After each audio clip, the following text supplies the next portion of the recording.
Alright, so let's get this out of the way first. It doesn't do standing backflips. It won't run on a lipo pack, and no, it's not brushless. It doesn't break your ankle when you get a little too close during a speed run, resulting in a sweet viral video hit for others to laugh at.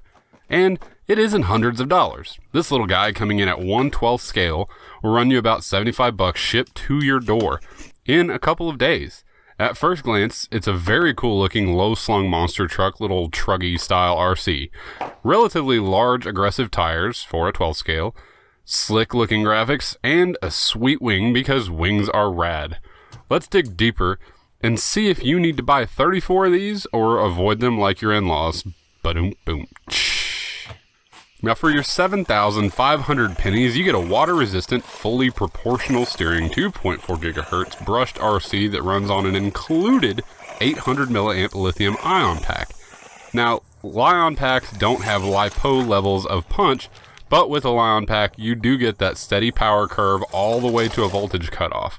For those looking into this who aren't already totally steeped in RC, this basically means that the vehicle's power doesn't get lower and lower and lower until you just go, battery's dead, I'm going to stop driving it. It acts exactly the same the entire run.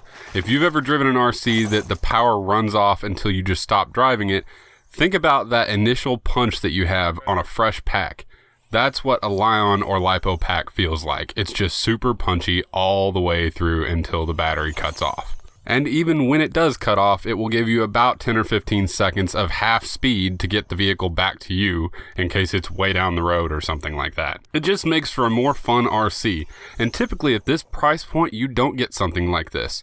I would like to point out though that the plug used is one that I'm not really familiar with. It's safe to say you won't be able to get a bigger, more powerful pack, but you can buy spares online if you want to, though I feel they're a little overpriced at almost $15 a piece for an 800 milliamp Li-ion battery. That seems kind of steep. The company does advertise 10-minute run times, and this seemed pretty accurate to me. Keep in mind, your run times can vary wildly depending on how thick of a surface you're running on. For example, grass will drain your pack much, much faster than a real smooth pavement or parking lot. That being said, I did always seem to get about a 10-minute run. The Amazon page also touts a top speed of 33 miles an hour.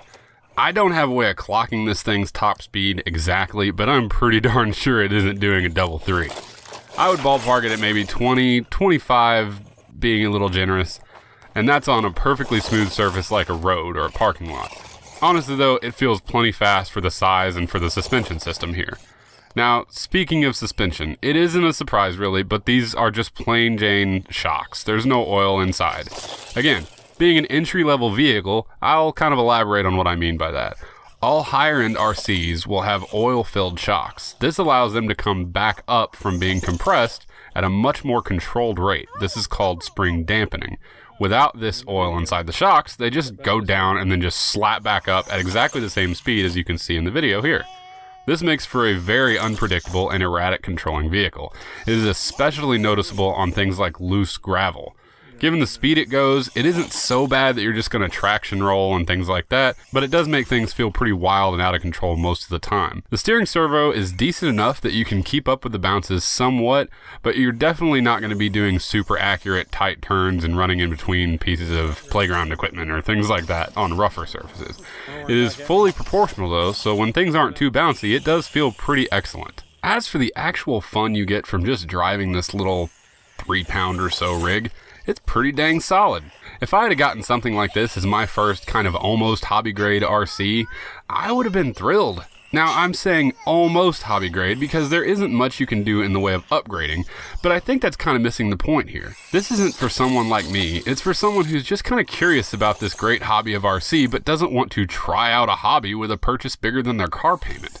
You can hand the controls over to your son or daughter and just let them go nuts.